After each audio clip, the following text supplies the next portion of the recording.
We know that in our region there's still low female workforce participation in industries such as construction and manufacturing. And we recognise it needs a two-sided approach to change that.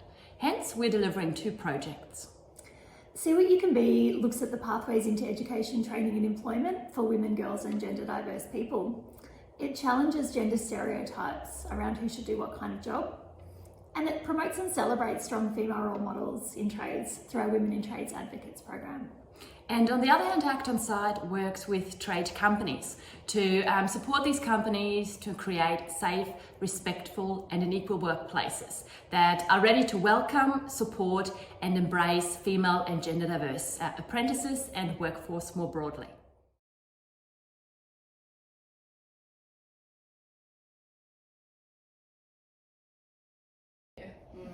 My experience is that I said I want to do a trade, and hairdressing and cosmetology were offered to me.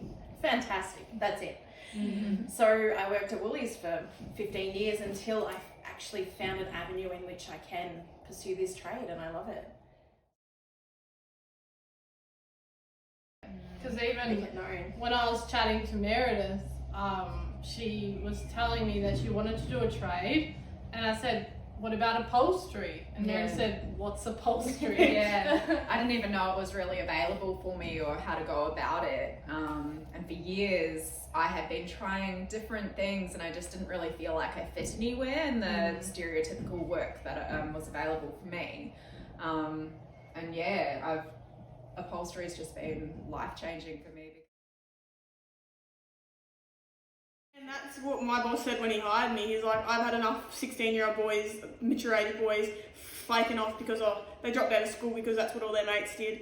Or their dads are chippy, so they became a chippy, but they don't actually care. He's like, if you're here, you actually want to do it and you're actually willing to put in the effort, because you wouldn't do it if you didn't want to deal with all the shit. I see my daughters coming out to the shed and wanting to do what I'm doing, practicing, doing it on a smaller scale, but actually achieving what I'm doing. So they're seeing that they can do everything I can do as well.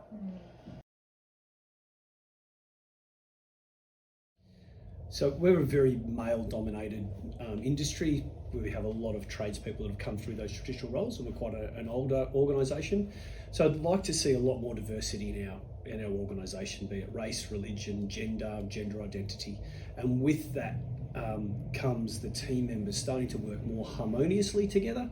They're not doing their little jibes and digs because they're trying to respect each other. And with that, you get a lot more flow of ideas and improvements and overall better satisfaction of work for the team and for our customers, and therefore a bigger benefit for the business. So what we've seen is, I suppose, the interaction with the teams really started to improve, an understanding of how each other work together. We've seen better answers in our job adverts where people are actually starting to ask about flexible work arrangements.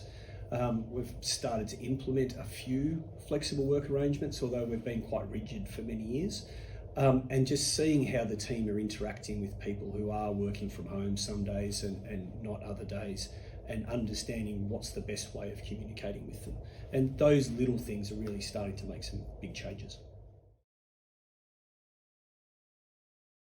My company, they're pretty good. Like, it's still that blokey culture. Like, we'll all give each other crap. We'll all bag each other out for mistakes. But I know when there's things that come to my gender, like sexism, they all have my back. That's the sort of reason I'm an advocate. It's not so much I want to see changes to prove that things have changed.